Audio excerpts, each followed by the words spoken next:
Solidarity Economic Council, ASEAN. So these monthly dialogues held every last Wednesday of the month. So every month, a key expert on SDG topics and themes are invited to make a presentation at this dialogue. So at the moment, there are a total of 5 dialogues starting from July until this month, November. So the first dialogue, we had Dr. Victor Karunan as the speaker, and he discussed about SDGs and ASEAN progress, challenges, and moving forward. The second dialogue, we had Dr. Benjamin Quinones Jr. and Mr. Akanu Watana Sombut from ASEC who discussed about the social solidarity economy. We had, for the third dialogue, we had Mr. Setio Budiantoro, and he talked about SDGs and ASEAN economic progress and challenges. And the last dialogue, as for last month, for the fourth dialogue, we had Mr. Ruben Andumuni, and he talked about environmental progress and challenges. So for today, for the fifth dialogue and also the final series for this, we have invited the head of Secretariat of All Party Parliamentary Group Malaysia on SDGs, Prof. Dato' Denis Sanjari Surya, as the speaker. He is also the president of the Society for the Promotion of SDGs, a senior visiting fellow at ISIS Malaysia, and also an honorary professor at the Institute of Ethnic Studies at UKM.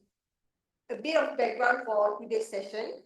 SDG-17 focuses on revitalizing global partnerships to support and achieve the ambitious target of the 2030 agenda. Therefore, partnerships are vital in fostering collaboration across sectors, regions, and also stakeholders, especially in the diverse and dynamic ASEAN region. So, this webinar will explore on the progress and challenges in implementing SDG-17 in ASEAN with the insights from Dato' Denis. So the viewers today will gain a deeper understanding of the critical role partnerships play in addressing shared challenges and advancing the SDGs collectively. So therefore, I would like to hand over the mic to you, Dato', to start the session. Thank you, Itza. Good morning to everyone. Happy to join this online discussion. We have had some very good discussions, and most of us were in Manila for this major discussion on SDG and SSE and SDG roadmap and so forth, social enterprise roadmap. Now, this morning I'm taking on the theme of SDGs and ASEAN, SDG-17 partnership, progress, and challenges. Next. The talk outline is a simple one. I do a general overview of global, regional, ASEAN achievements and challenges. I will make some reference to the ASEAN countries, 4 countries preparing for the BNR at the HLPF next year. And then on the 2025 possibilities, and I also do a reference on SDG and SSE. Some of this we have discussed before, but to address them. Next. Now, I've taken this from the UN SDG Global Report, where the Secretary General had, in his comments, established this point, that only 17% of the SDG targets are on track. So it's actually a very small percentage, and the diagram actually illustrates that, because they are looking at moderate, marginal, stagnation, regression, and the report listed down by regions and by specific targets. So in a general way, there are some that is regress, moderately progressing, and on track is only 17. And we only have 6 years left, which is the 2030 agenda. And so the target and the role is quite a major one. And for SSE organizations to see how we can play a role in the last lap or the last mile, if you took long distance running of 15 years. Next.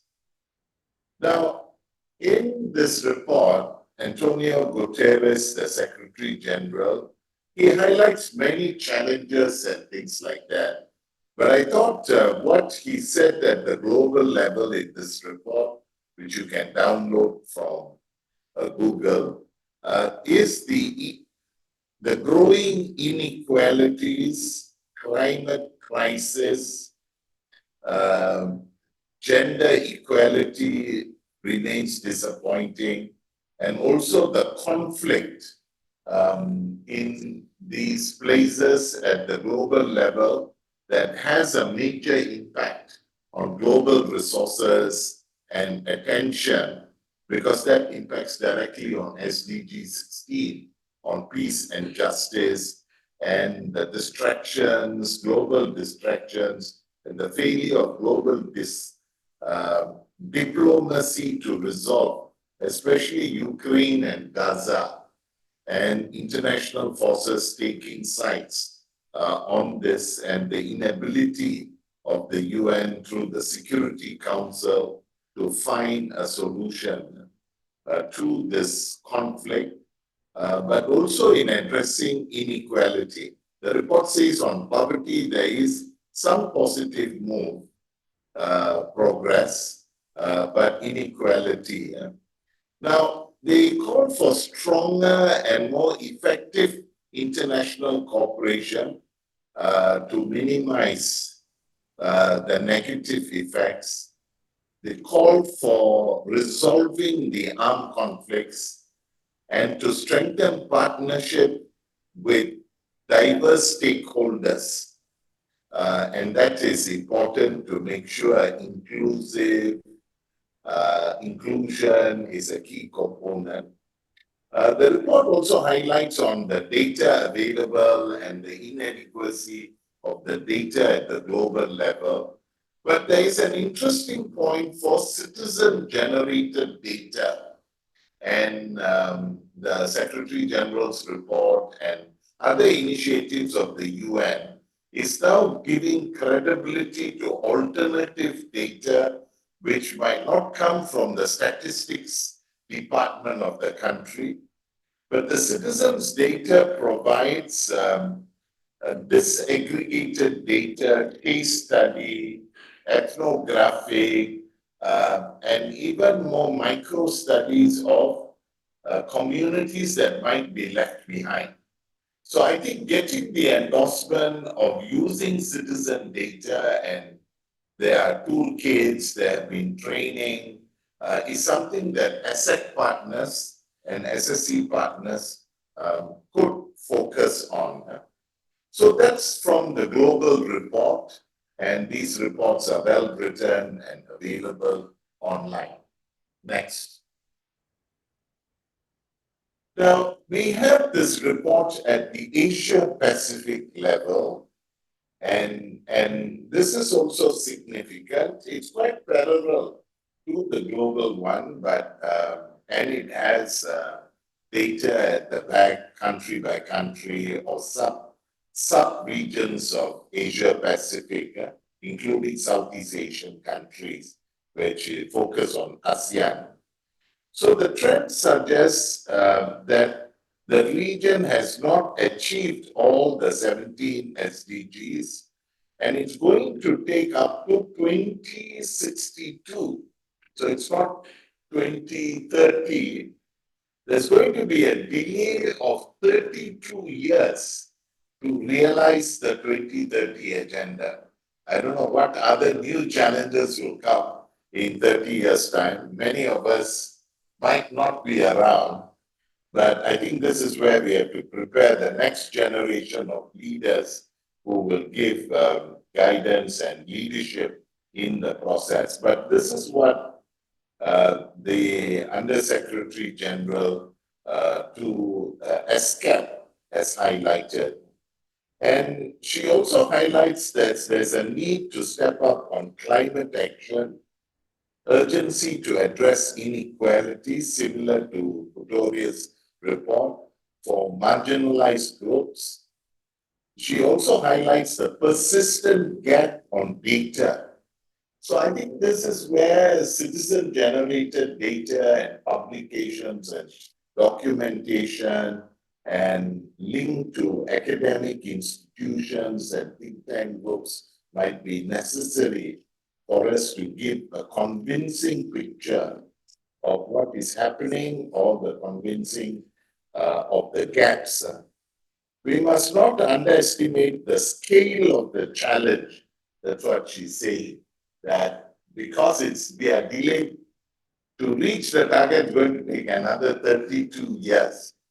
Now, the UN doesn't tell that from the New York report, but within this, we are saying that, and the theme of to consolidate collective effort comes strong. That means civil society, community-based groups, academicians, think tank groups, all becomes quite critical in this process. So I think this is an important point from SCAP that comes out. Now, I couldn't find a direct ASEAN next, ASEAN Secretariat report.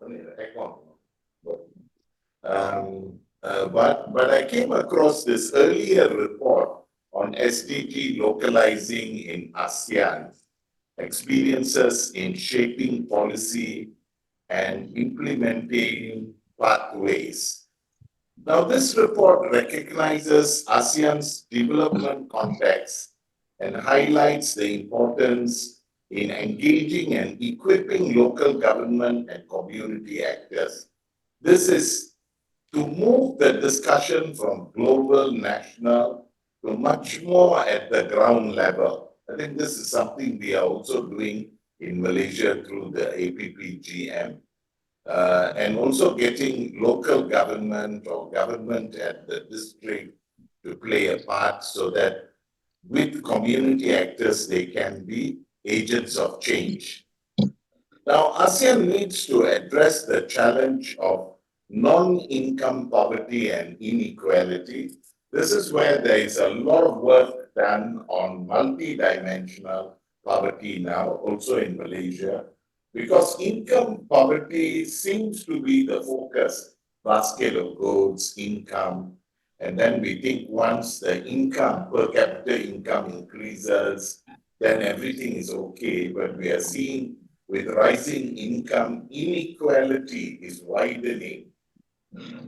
And achievements on health, education, employment, housing, and all are affected, as well as the impact of climate change or gender equality and so forth. So the ASEAN level, also I think we need more comprehensive reporting and publications because the ASEAN Secretariat didn't seem to be doing an annual compilation, but UNSCAP that does the annual Asia Pacific Forum on Sustainable Development is documenting.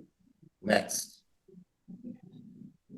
Now, this is more on Southeast Asian countries, and UNSCAP hosted this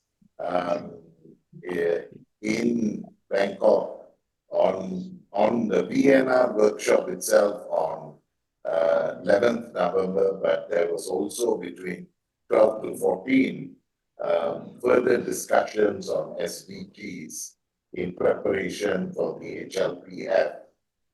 And multi-stakeholder engagement. A number of us were present in Bangkok for this meeting, advancing SDG inclusion and so forth. Now, next year, 4 ASEAN countries, the principal ASEAN partners, Indonesia, Philippines, Malaysia, Thailand, will be presenting their VNR. The voluntary national review, which is once in 4 years, Indonesia and Philippines is doing for the 4th time, Malaysia and Thailand for the 3rd time. I think monitoring this might be useful for ASEAN and its partners. I'm not sure how involved you will be at the national process because we have between now and July, but most often the reports will be completed by May or June and then posted on the UN website for the HLPF in July. The next year is on 14th to 23rd of July. And so all partners like us can be involved. And I think because we are strong in Indonesia, Philippines, Malaysia, Thailand, we could do a review of the 4 country reports and then have a review like a mini ASEAN, because 4 of the 6 ASEAN countries will be presenting next year, which is important. Next. So we had this discussion. I was on a panel highlighting the work of APPGM in the VNR, the role of national preparation. So in Malaysia, there will be focus group and opportunity both for civil society, parliamentarians, academics to provide input. Ours is more from the mapping reports from 115 parliamentary constituencies, and we identified them into 26 key concerns, dividing them into economic, social, environment, and also concerns of governance. Sorry, I left the word governance out. But there is more governance in terms of effective delivery and so forth. But 26 key concerns, and I think every country would have its challenges. And if we read the last report, then that can give us clues towards the next report. Next. Now, this is the main discussion we had recently in Manila with the Bayan Foundation. And during the 2 or 3 day conference, we had an opportunity for people within ASEAN to meet. And then we brought out various things.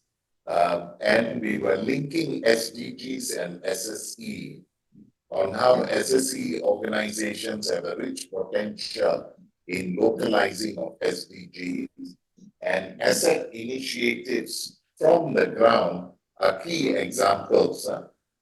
Now, at the Manila meeting, the ASEAN people called for the UN ESCAP, especially ILO. ILO's chief on enterprise development joined us online for her presentation, Simon.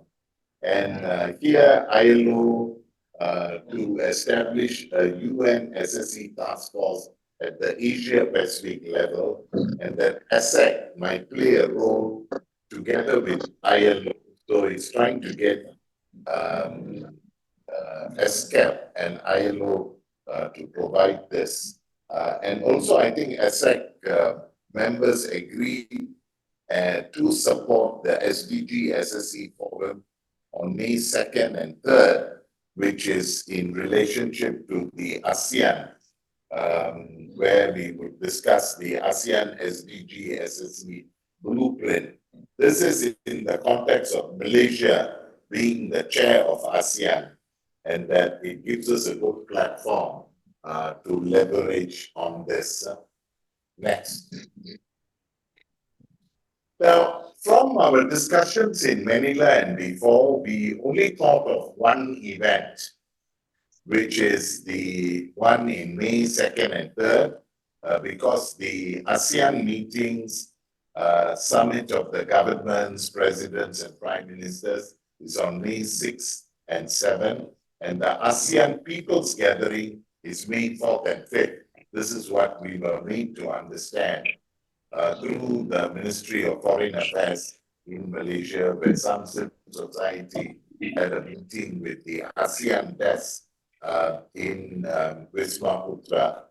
And so we thought the best thing to do is in Kuala Lumpur to have the ASEAN Forum on Accelerating SDGs through SSE, a gathering of NGOs, CSOs, community-based organizations, and university academics in this context. And I think ASEC has agreed to be the major partner for paper presentation and also bringing key people from other ASEAN countries, and Malaysia through the My SDG Academy will host this event. At least there will be some funding for paper writers through Malaysia for local hospitality, but flights and all, we have to see how people have to raise their own funds. Now, there is a second event which actually was discussed with the Speaker of Malaysian Parliament, the ASEAN SDG Conversations on Localizing SDG 2030 Agenda. This is a conversation among parliamentarians on localizing SDGs in ASEAN countries, because the Speaker of Malaysian Parliament is the chair of AIPA, and he is hosting a meeting towards the end of May and has agreed to a side event and that he will personally attend it. And there will be parliamentarians from other ASEAN countries. So the findings from our May 2nd and 3rd event could be presented there. Next. Now, this is the theme of the ASEAN where Malaysia chairs. Malaysian Prime Minister and government has taken the theme of inclusivity and sustainability. This has direct relevance to SSE because inclusive could mean including people, inclusive economy, so that the poor, the marginalized are part of this, gender, disability, and so forth. And sustainability is something key, that we are just not based on grants and charity, but it has more sustainable efforts. And the Malaysian Chairmanship will begin a new chapter under the ASEAN Community Vision 2045. So we have another action plan coming out, 2045. Earlier, we got the idea that we will not reach it till 2062. So, okay, from 2030 to 2045, that means another 15 years. So the 32 years is broke down.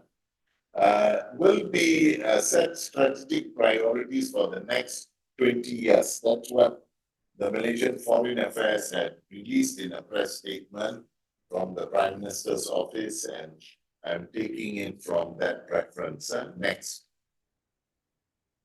Now, Puan Rama, our also a key leader at the Secretariat with Zoel and myself, we met up with the Speaker of the Malaysian Parliament, Tan Sri Johari, and so he has agreed to host a meeting of ASEAN MPs as a side event to AIPA. AIPA is the ASEAN Interparliamentary Assembly, and they have a number of meetings lined out.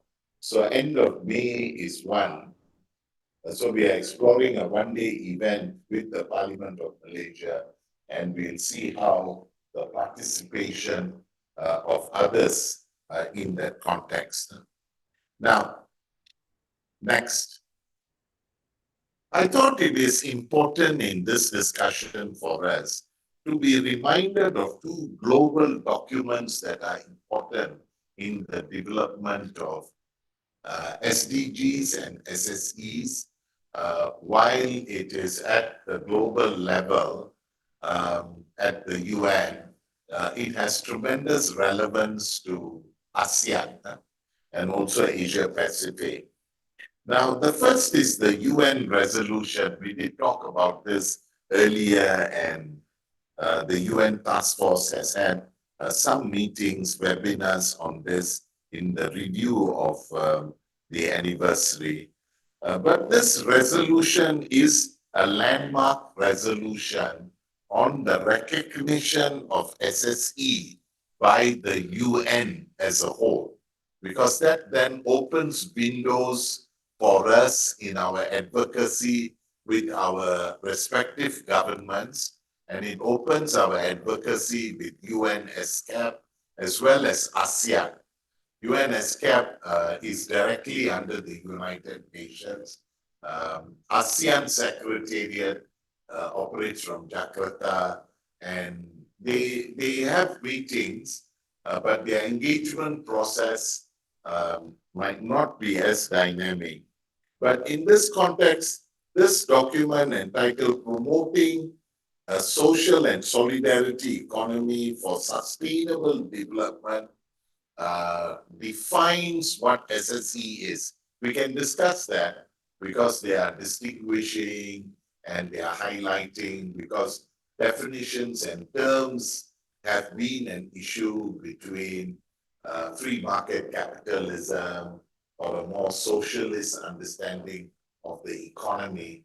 But this is more on local economy, grassroots economy, and people's control or appreciation of the economy, and this constant struggle between people and capital, people and and the markets, people and environment, and markets or capital driven by investment and profits, could even be excessive profits that becomes oppressive of grassroots communities that SDG is targeting, because it's on leaving no one behind. Baba, come. Okay, can we mute? Yeah. Now, the other is that it acknowledges the contribution of SSE actors in localizing SDGs. I think that is a major significant appreciation of local actors, because we might not fit in to government, standard civil society, and so forth, or local government. So that acknowledgement has come in. Next. Now, I think the resolution is one, and in the resolution, it called on the Secretary General to prepare a report within 1 year on SSE. And that report was tabled in 2024. It's also available online and so forth. So the report highlights collective global commitment to advancing SSE. It's given visibility to SSE, and the document highlights the contribution of 17 governments, 8 UN agencies. Actually, the UN task force has about 19 to 20, but I think 8 UN entities or agencies that highlighted their SSE, and 6 international non-governmental organizations. ASEC is part of REPAS, and REPAS was a clear key global mover for the resolution, as well as an active partner in the UN task force.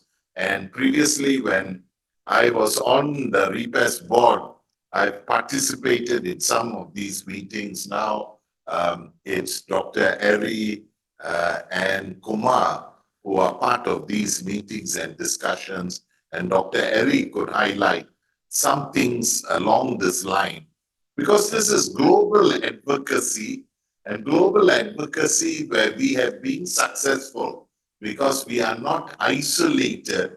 We are part of global actors, and as a result, there is now a global recognition of SSE through the UN task force and other mechanisms. We have a lot of reports, studies, impact assessment as highlighted. And the report reflects on how SSE entities contributed significantly to the SDGs.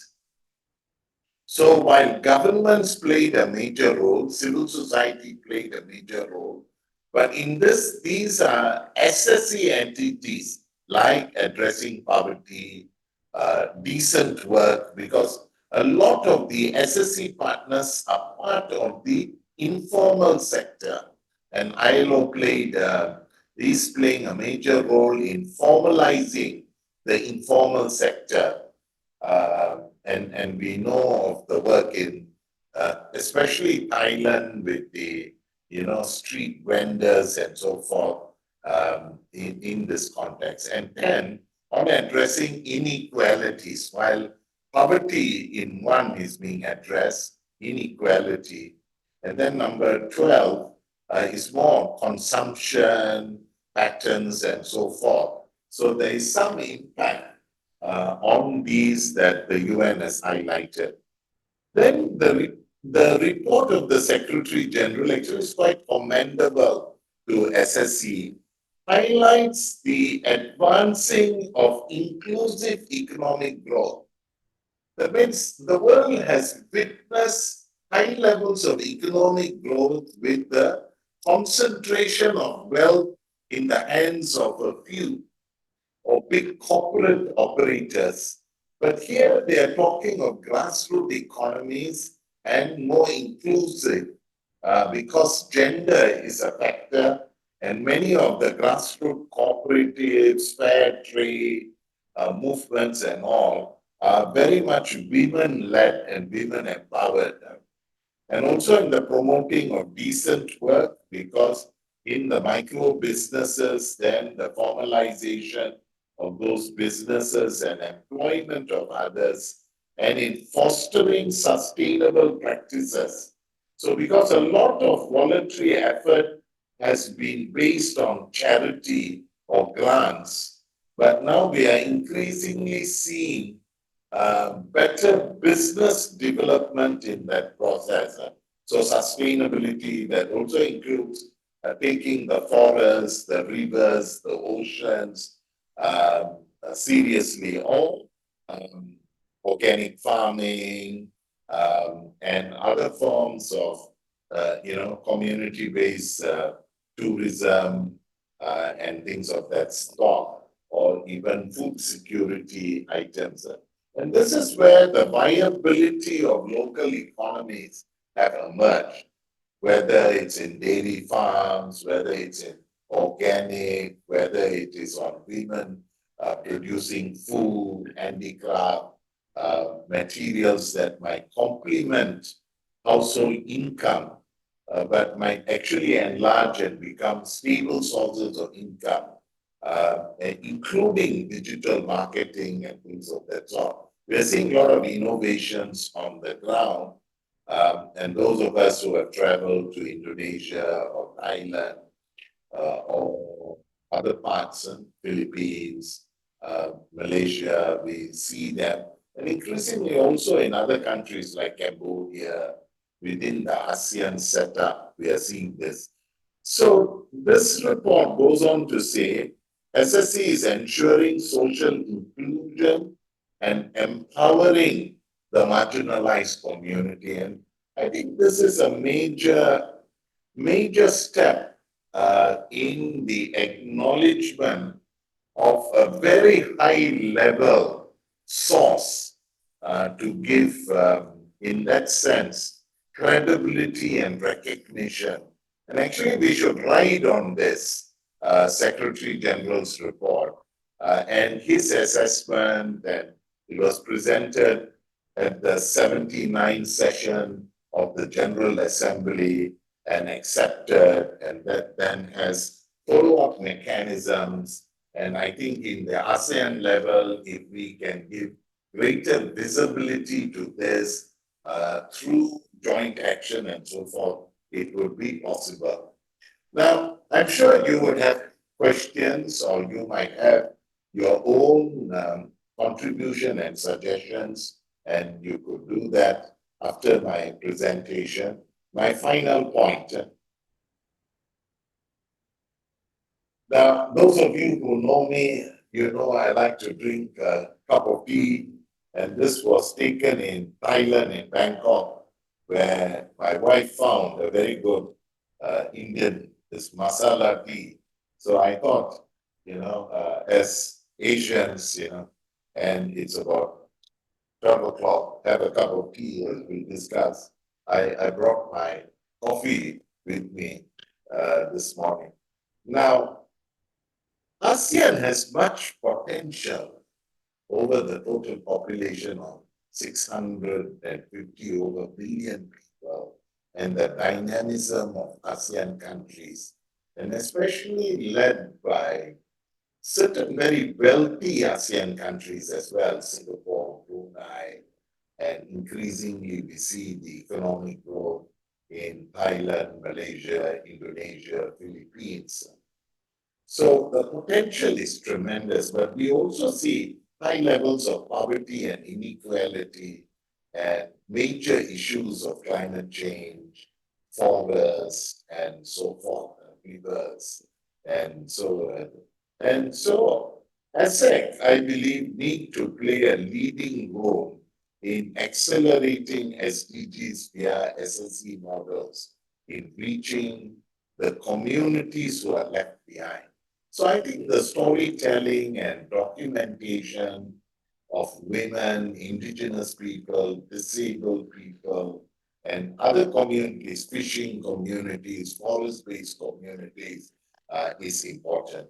And I think in this context, let me conclude with 5 possible directions and themes. One is strengthening the coordination at the ASEAN level, and this now through this meeting in Malaysia, now in Philippines, and in Malaysia, and then back to Philippines because the chair of ASEAN keeps rotating.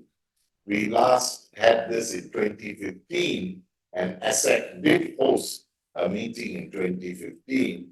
So now we see this in 2025, 10 years after.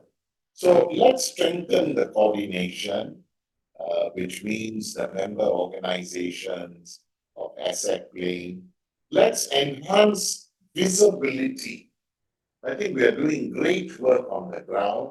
Now, riding on the Secretary General's report, we can give greater visibility. Thirdly, I think we must document best practices. Some of the practices I saw in Indonesia or Thailand are large, huge work that is being done on the ground. And that can become sources of inspiration to governments or to others. I think we need to network more effectively, tapping our resources and so forth. And we need to develop resilience in the target groups that we are working with. So basically, those are some of my thoughts, and I'm sure you will have your thoughts, and we can have discussion, question time at this moment. So Hilda, I pass it back to you at this point and see who would like to share. I thought I saw Dr. Eri indicating, Dr. Ben did send a message saying he's driving from somewhere and will reach only Manila about 2 o'clock. So that's it. So let's have a chat and then we see how. Okay. Thank you.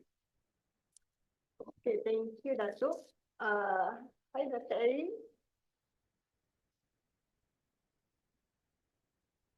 You may unmute the mic.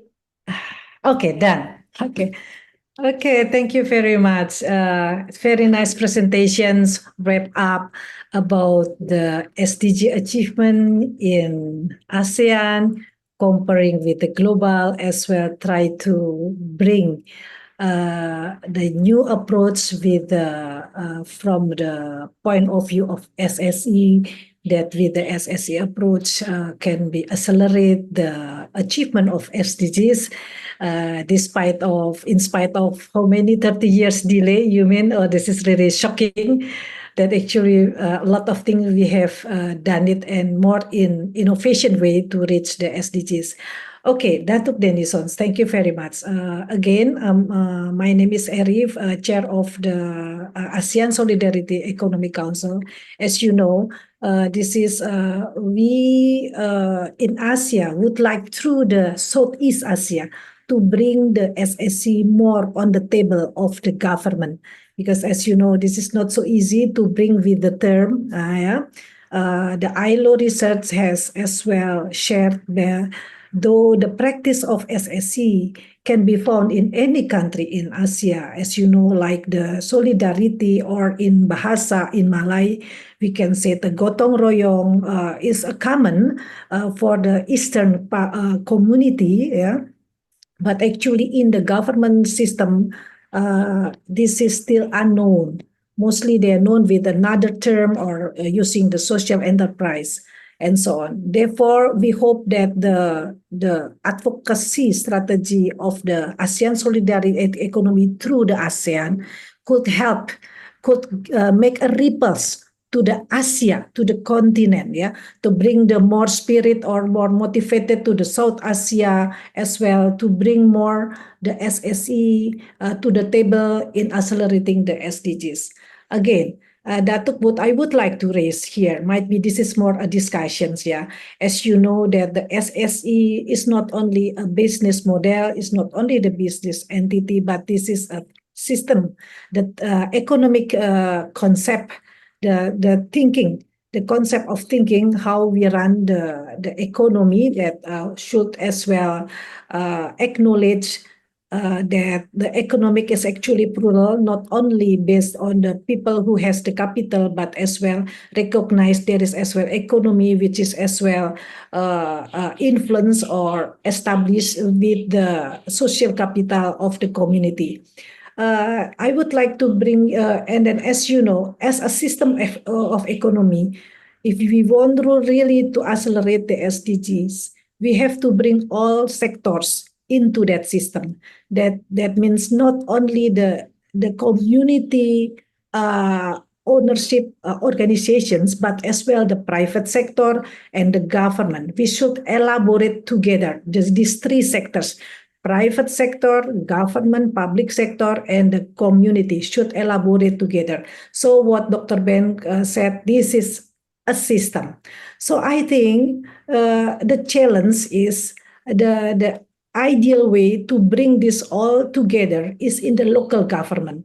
Yeah, because where the regulations, particularly close to the community, can be regulated in the local government level, where we can bring the private sector and civil society and public sector more in the collaborative and in the fairness way as well.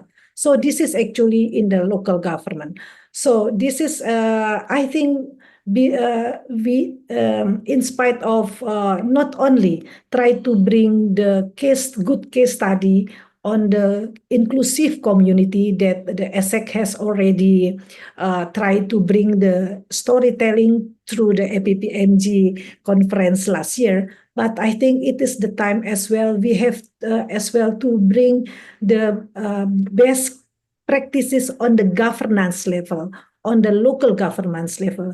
Might be we acknowledge how the Quezon City, as we experience or we listen last 2 weeks from in the Quezon City Social Enterprise Conference in Spalda, we can see how the Quezon City has successfully, to my opinion, is quite progressive and advanced to bring the private sector, the academician, the local government, and with the SSE communities together in the system managed by the regulated by local government. So this is, I think that we as well with the APPMG should bring more cases in the local government level, how they can collaborate together in the concept of the SSE to bring more before we come to the more to the ASEAN to the countries level, try to introducing the concept of the SSE and SDGs.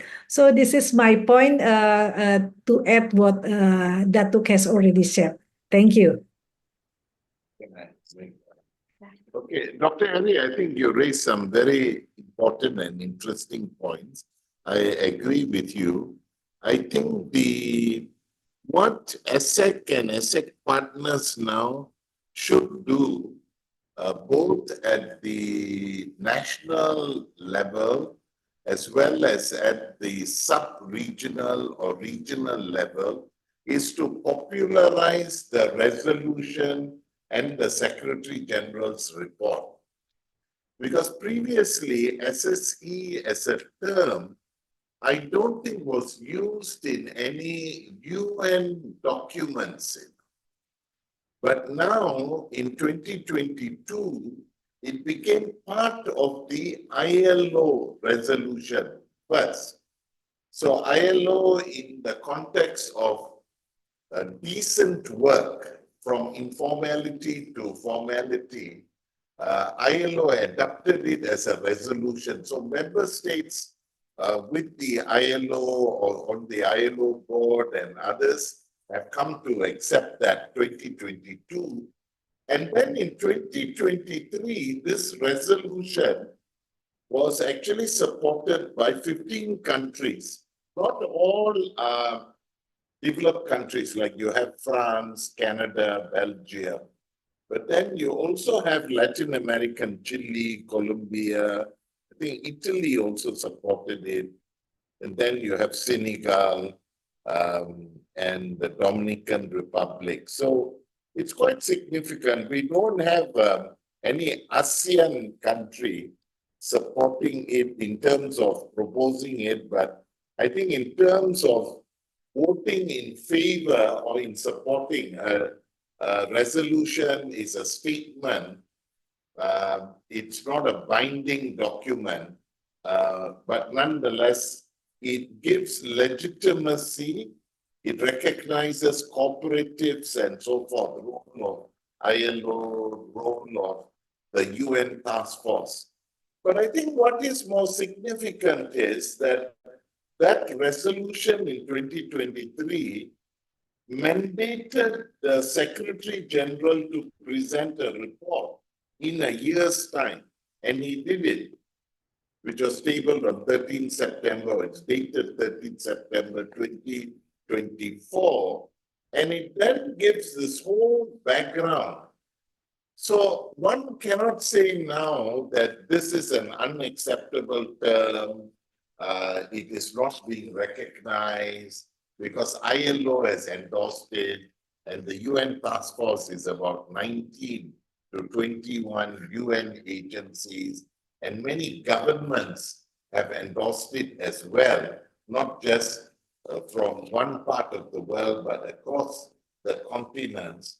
So I think ASEC and ASEC partners and Dr. Eri, we now need to promote it as an acceptable, as a clearly defined term, and make reference to the Secretary General, because that way you got it. So it's not ASEC saying, it's not a country like France saying it.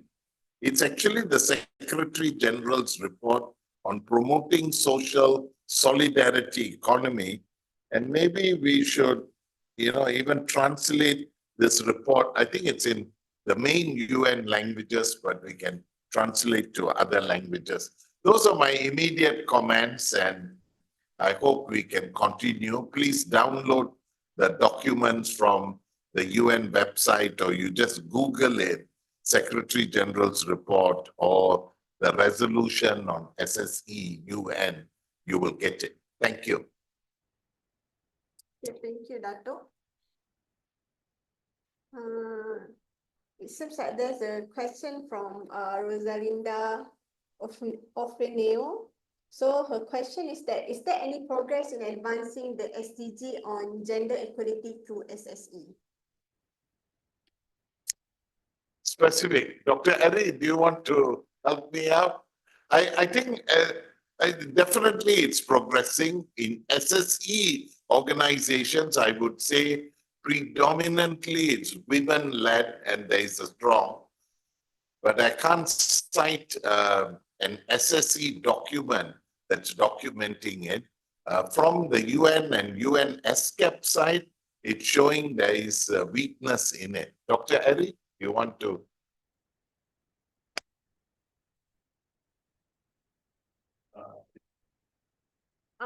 Please. Doctor, you need to unmute. Dr. Eri, unmute. Okay, now done. Yeah, I try to make unmute, but little bit problem. Okay, thank you. But SSE and gender, this is no doubt because SSE, as you know, SSE principles, yeah, from the seven indicators that launched by the ILO in their study, one of the indicators is with the inclusive approach in the organizations or in any entity. As you know, under the inclusive there is a gender, and this is another issues of the inclusivity as there. If we read the documentations, yeah, from the ASEC in collaborations with the APPMG on the inclusive business community, all this case study has been assessed through the seven indicators, including the inclusive approach in the organization. So that means under the SSE, actually there is a feminist approach of economy because the SSE is quite concerned, not quite concerned. One of the principle is the inclusivity and gender inclusiveness. So if we see all the case study from many countries, we can see that the inclusiveness and the gender equality is checked, is confirmed by all organizations that has been assessed and presented during the APPNG. So if you read these books, you can see how they practice. Might be we haven't yet provide the data in quantitative, but this is like a storytelling. This is a case study. Mostly are described in the as a narrative, but we can see under the indicator of the inclusivity, yeah, we can see how all the SSC practitioners in many countries in Asia has already considered the gender equality, the inclusive approach in their businesses or in the organizations. So this is what I would like to respond with the not only with the in the normative way, but as well it has been assessed in the case study, a storyteller, a case study that has been written by many members of ASEC during the inclusive community conference last year in Malaysia. Thank you.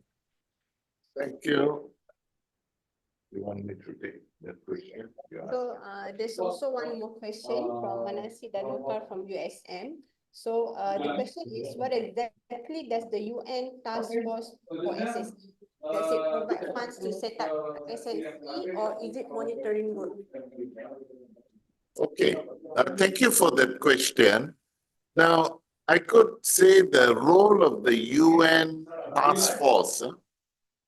So the task force is not like an agency, but a team of people coming together.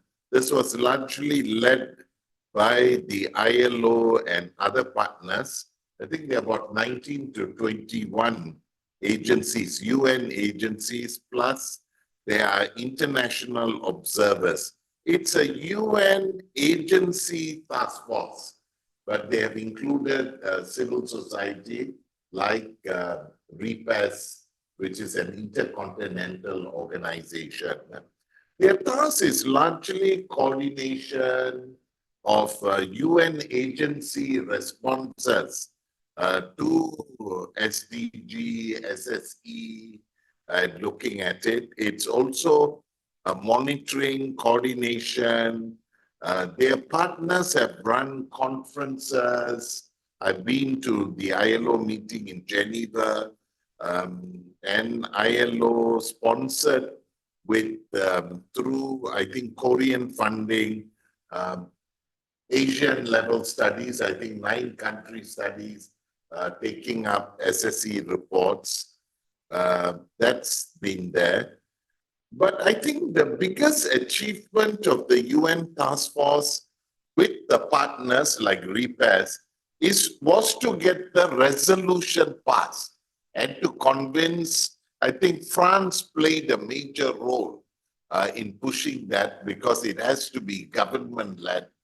We in Malaysia we were trying to get foreign ministry to support or be on that, but because of political changes, I think it didn't take place. But other countries like France, Canada, which are 2 main parties, Italy, with a lot of influence of the cooperative movement, Luxembourg, played a major role in that. So the advocacy to get the resolution then means that it's now a UN endorsed term and something that we can bring to global policy advocacy, implementation, financing through development sources or country sources for development.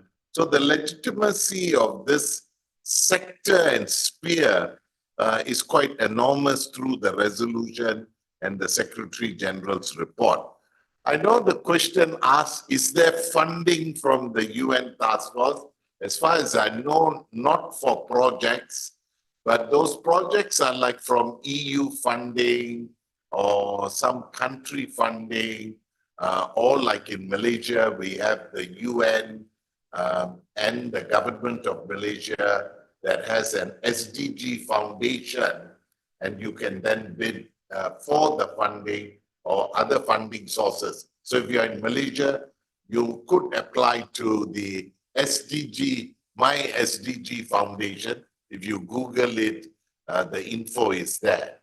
But as far as I know, the UN task force does not. But through ILO, the academics that went to Geneva or to Korea for the conferences in, I think it's in one of the years, and then Dr. Eri, myself, Dr. Ben were involved in country report writing. I wrote the Malaysian report. I think Dr. Eri did the Indonesian, and Dr. Ben did the Philippines. ILO funded country reports on the status of SSE related organizations in this context. So that's it. Okay, so there's a comment from Parila Josephine. So she said she's agree with you. In the Philippines, SSE is one of the sectoral agenda of workers in the informal sector under the National Anti-Poverty Commission. So likewise with HOMNET Philippines and HOMNET Southeast Asia. So basically SSE is one of their top agenda. Yeah, I think Josephine, I think it's an important point. I think HOMNET in Asia is one of the biggest players, not just on gender, but also on the informal sector, and closely linked to SSE type, and Sundari and others in the HOMNET. We had a very good team in the Philippines, and then also in the Bangkok, Punsap, and HOMNET Thailand. In Asia, we have strong partners in Pakistan, Umi from Pakistan and so forth. So I think HOMNET is a major operator and player, and that is very important for the credibility of the concept and approach of SSE. Thank you. Thank you, Dato'. So does Pani have any question? Thank you, Doctor. Thank you, Iza. Very thoughtful session today from a very senior person who found ASEC together with Dr. Ben and Pa Bambang. Okay, we always call them as the 3 musketeers of SSE. Okay, so thank you, Doctor, for the revealing peak. So although we are in the last mile of this SDG tracking and so on, we really hope that we can achieve many targets, not only on the 17%, we could actually achieve more. But provided, I think, Doctor, you have suggested many good things to be actually adopted. One of which is actually the citizen data. That's actually important where in terms of the data that we have, the micro studies and so on through APPGM SDG, and also our localization of SDG reports. Many data is available in terms of what are the local actors are actually achieving and what are the discrepancies that are happening in specific to the that contributes to the inequality, poverty, and so on. Sometimes even in Malaysia, we may have a new kind of poor. It's more like suddenly someone become poor due to natural disasters such as flood. We have a kind of people who actually being robbed and become poor, being displaced due to some economical challenges or so on, rapid development and so on. So these are the new kind of poor that is emerging, and I think the data that we have in terms of citizen data is important to be recognized. Doctor, thank you for highlighting that. And then in terms of monitoring VNR, it is also an important and purposeful exercise for all of us actually in all the countries. I think many key data is there in VNR, voluntary national review, and it is important for us to actually monitor those implementation. It's not just shouldn't be sitting in the document. It should be actually monitored and executed by all the actors involved. I also would suggest maybe if can we do a voluntary SSE review, since we have the SSE resolution as well as the SSE report, annual report from the Secretary General. Maybe we can actually try to do a voluntary SSE review, maybe under our collaborative effort, and this can be presented as a data to UN in terms of, so that also brings visibility to our work in Southeast Asia as well as in Asia Pacific, Doctor. I think, Doctor, I have few things more, but I think for the time purpose, I just want to keep to my question, or I want your comment on the enabling funding, Doctor. I'm not talking about funding for the organization, for program and so on. It's more like the enabling funding, such as how we actually develop framework within countries, inter-countries and so on, to actually accelerate SDG through SSE, where if let's say under the UNSCAP and ILO at the Southeast Asia or even at Asia Pacific, we are accelerating actors are there to actually achieve SDGs, chase targets and so on, also through SSE concept and so on. But all these are actually brought into country UN planning and country ILO planning and framework, Doctor. I wish Doctor can comment on that. It's mainly whether the purpose that UNSCAP as well as ILO in Asia Pacific brought into country ILO and country UN planning factors and so on. I think that's also an important element to actually, because UN and ILO are actually they can able to influence governments to do many things. Then if these things can be brought into country planning, our SSE agenda and so on, I think many good things we can do together, Doctor. I need your comment on that. Thank you. Thank you. Thank you, Panir. I think some thoughtful, good comments. I think I agree with you on citizen-generated data. Maybe more ASEC partners should play an active role in the VNR process to provide input. I think it's a very good idea having a voluntary SSE review in ASEAN. Maybe we can target this for 2026. Because 2025 is a bit too short. So we, Dr. Eri could think of that as well. We can raise it with Dr. Ben. Now, the question that Panir asked, actually Dr. Ben might be better at answering, but I will try. Now, enabling funding is where I think the implementation is at the weakest now. Because what I'm told is the development assistance from developed countries post-COVID has reduced. So financing for development is a different program.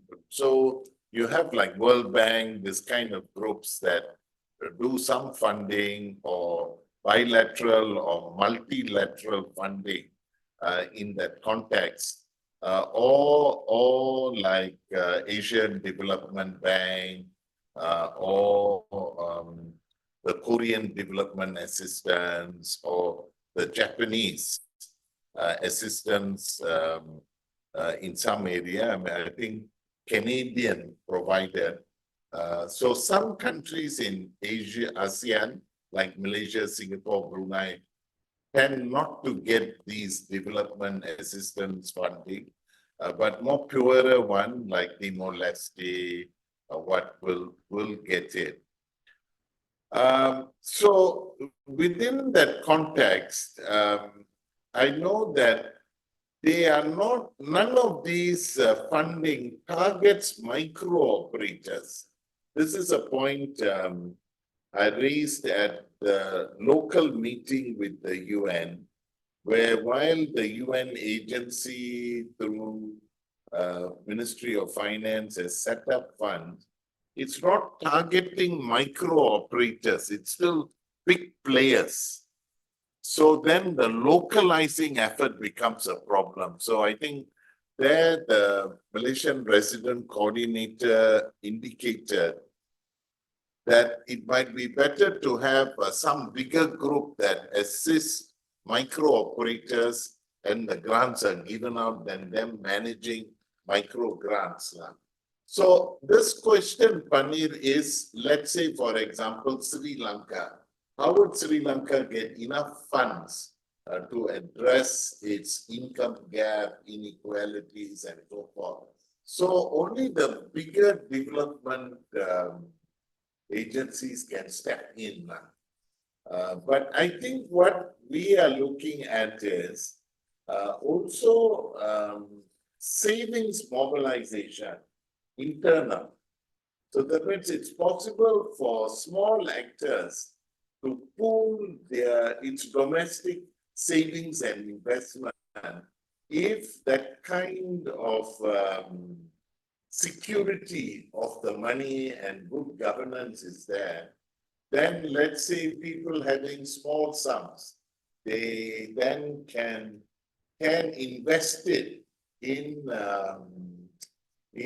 ethical business or more in socially responsible business, and then you would not lose your deposits or investments, or rather than putting it in share market and other things which are more driving the more market friendly, you then put into just markets. So for that, the structures, the laws, the institutions need to be created. I think in this context, both Indonesia, so I think Dr. Eri could again comment because of Bina Swadaya, became a grassroots bank that received deposits, could lend. And so it is the mobilizing of capital from the ground and reinvesting that capital. We've tended to do it through cooperatives, but sometimes cooperatives people don't trust. They feel their money will get lost. But I think Bina Swadaya has done a good example of grassroots, and then it had viable business shops, its magazines on agriculture and so forth.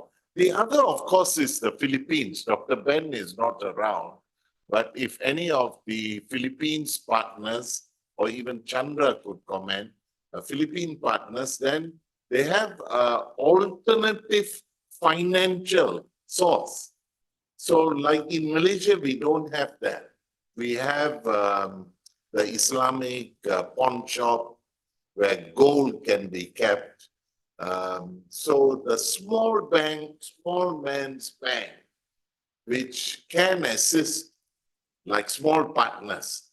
But for governments, then you have to look at development assistance, World Bank, IMF, that kind. So I think, Panir, you're right. Would there be financial institutions that give priority now to SSE type. That means now we will invest 1 million USD in your project, where you have to, it's not a grant, it's an investment, and you have to undertake a sustainable, that kind of funding is lacking for SSE base, especially the bigger organization. And maybe this is something ASEC can champion at the regional level. And of course, I don't think ILO and all arranges this kind of funding. The ILO and all sets standards for labor and movement and guidelines and approaches that governments will form. But it can get commercial sector to look at this because there is wealth at the bottom of the pyramid. So like Professor Yunus thought, that the poor are not asking for charity. They are asking for a way, and that if you invest with the poor will not cheat you. It's only the rich that have cheated banks. The poor man does not do that because of trust, their sense of fear. Women will not cheat a local bank because of the community, their interest to the family and so forth. That comes out in Professor Yunus' Grameen banking model. But because they were small initiatives pulled together, then 1 million people investing, it makes a big impact now. So that kind of loss, I think Malaysia doesn't facilitate. Thailand, Indonesia and the Philippines has that. And so if there are others who are better, well-versed, like Dr. Ari or Chandra on the Indonesian examples, that might be good. I see Dr. Rosalind. Yeah, Professor Rosalind is there. I think we should give Hello. Prof. Oh, Prof, nice Yeah. to see you. I came Yeah, to good Manila. noon. I met your husband, but you were not. Yes, I was in a women's conference then. Oh, okay. But in any case, we in ASEC Philippines, as well as in HomeNet and our Quezon City partners, we try to emphasize that the grassroots should rely on their own resources. So we say, first of all, that they should be able to save. We believe that the poor can save even if it's just 1 peso a day, as long as they subtract first their savings from their income before spending their income on consumption. Because there is a tendency in our country to rely on grants, on aid from government, and that sort of disempowers people who need to believe in their own capacity to finance their own ventures. And I think we have enough experience, the formation of village savings and loan associations that can also be a venue for lending and for saving. And then we also have cooperatives like our HomeNet Multipurpose Cooperative that we sort of prorate the amount that you can borrow from the savings or the shares that you already put in, you know.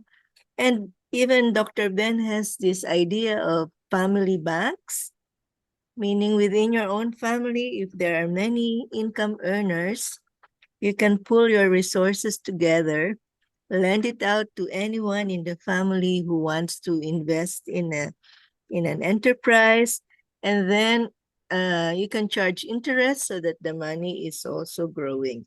So there are many ways of generating financial resources and not necessarily, bringing out your begging bowl and asking international aid agencies and institutions to fund you.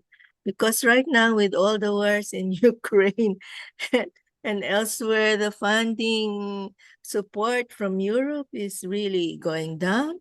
So NGOs and people's organizations really need to think about how they can survive based on their own steam and their own work and their own networking at grassroots level. So right now we are having a series of seminars with grassroots communities in Quezon City in partnership with PESO. I think Jed is here. And aside from, they say, well, we are waiting for so many grants from government to just, um, fall from the sky. But we always say, well, where are your savings to deserve because grants can just be like, water that will go under the bridge when grassroots do not know how to value these grants and think they don't need to repay these grants. So I think we need to be very careful about the funding issues at community level. Thank you. Thank you, Prof. Rosalind. I fully agree with you. We had a good time with Prof. Rene in the conversations we had with him in Manila. Thank you. Dr. Ellie? Does the Terry want to say something? Yeah, I would like to add, I have a good example in Indonesia in Kalimantan Barat, West Kalimantan, yeah. There is a big, so we can see credit union, yeah. So the credit union in West Kalimantan is quite successful. Yeah, there are two big credit unions such like Pancur Kasih and Kelin Kumang, yeah. Mostly the members are the Dayak people, so that means the bonding among the member are this the kinship, yeah, and the kinship that bonding them to the credit union, and then they are quite, as you know, that credit union quite consistent to bring the educations to their member before they are going to the enter to the organizations. That means educations on empowerment, on discipline, that even we are poor, we have to save, are able to saving, as Rosalinda told. So this kind of principle are the most important, the insight of the credit union from the West Kalimantan. So I think, and currently, you know, that this the credit union has through the credit union, they are able to build school, they are able to build university. Can you imagine? It's come from the money from so many members that are most are in the low level economic level, and they have helped a lot of the members to bring their economic activity through the saving and loan. But again, without the educations of the SSE principles, I think we cannot have like a successful economic activity in the SSE organizations itself. So that means what I want to say this, yeah, that means the SSE without the internalizing the principle of the SSE into the organizations as well, the members, we cannot get the economic value that we want to raise. So I think I hope that for the Malaysia next year, I can bring this credit union from the West Kalimantan as a good case study for the SSE entities, yeah, to as a lesson learned for ASEAN. In the end, what I would like to underline here, this is not yet the finish of the webinar, but I would like to say to you all, the SSE in the country, we cannot be recognized if the civil society is not active. So I would like to encourage all of you, try to bring the best practices and then share it with people, convincing them that the value of the SSE is not only to bring better economic for the and equality, fair economy for the members, but as well concretely contribute to the SDGs. So again, we cannot hope only from the government to leverage our movement to support with their ecosystem, but we have because the strength of the SSE is the community itself. So without that, without having the success case study in our community itself, I think just a value normative, just talking, I think this is not an effective advocacy. So this is my last share to you. Thank you. Thank you, Dr. Eri. Very good points raised. Nothing to add at this point. I think saving culture, internalizing is, I think, very key, and credit union models and so forth. The success stories, I think, need to be highlighted, and how they have mobilized through savings and how they have built the economy, grassroots economies. Okay? So actually, I have a question, but it's not related to SSE, but more to BNR, because just now Panya mentioned a little, and then you also mentioned in your presentation slides. So basically, how can our mapping of local needs in 115 parliamentary constituencies from 2020 until 2024 can actually influence Malaysia's BNR contributions? Because I received a question from a conference participant. He asked, he's from UMS, he asked how can he help in contributing to BNR, our BNR? Yeah. It depends on the people writing the BNR reports. So the government does, in the 2021 report, they do the first part, a status report on each of the SDG goals. So the UN for 2025 chose only certain SDG goals, not all the goals, but I think Malaysia is going to report on all the 17, but would highlight a few. So one is the status report, which is normally taken from the national statistics. So the status report also shows, has it progressed, has it regressed, using the indicator calculations, because the indicators are very specific to the one. So you can show whether it went up, so they got green color, they got red color, that kind. Now in that, secondly, in Malaysia, and I'm sure other countries do the same, they highlight issues and challenges. So in the course of the implementation, from now, the last report was 2021.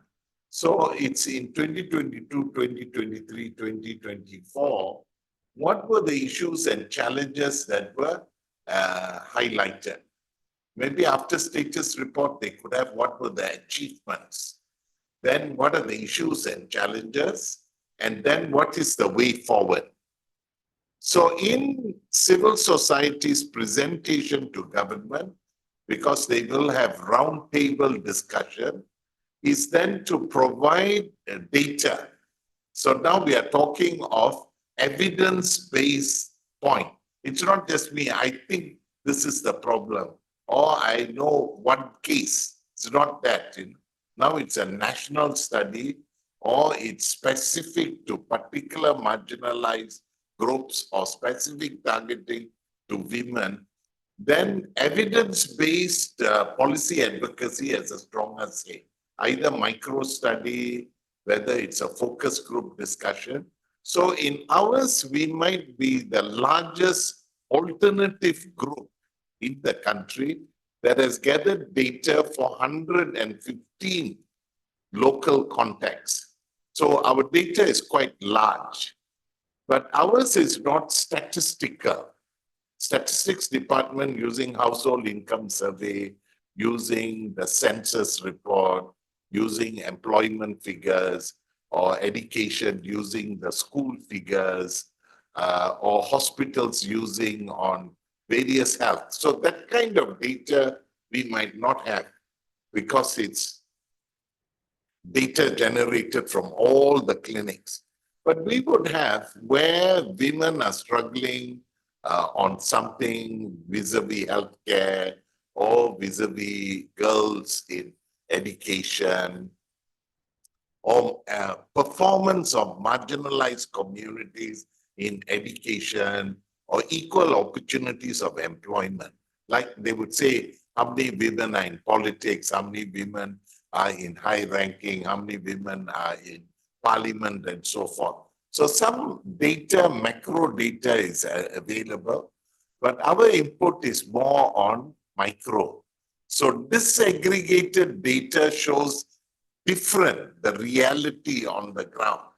And I think this is where, if we document well, we use social science method of ethnography or focus group discussions, and how you write it up evidence-based, then it's easier for a government. They cannot avoid you because your data is as large and it has the support of maybe other agencies that reviewed it. So I think this is where civil society and NGOs or community-based groups, or like even HomeNet, like HomeNet Thailand and all, is having data of more than 1,000, 2,000 women involved in the informal sector. That's a very large sample size to talk about what is the children's education, or what are the struggles they're having, whether they are in debt to loan sharks, what is the rise in local levels. So the VNR report should capture some of that. If not, it's just political cliches and statements.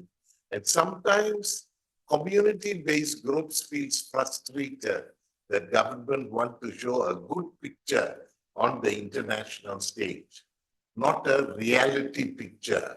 So this is the difficulties with the VNR reporting process, which is different than, I think some people here are familiar with the universal periodical review, where civil society report is also filed at the UN. Here only government report, and government says they are getting through a consultative process.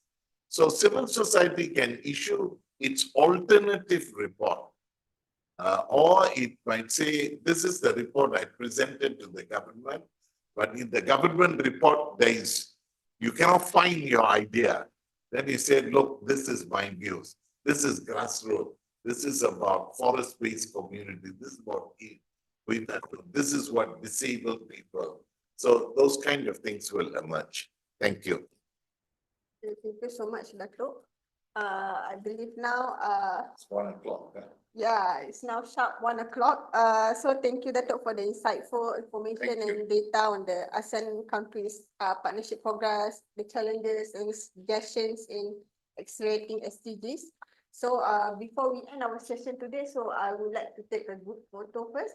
Sure. So for those online, please turn on your camera so that we may take a group photo.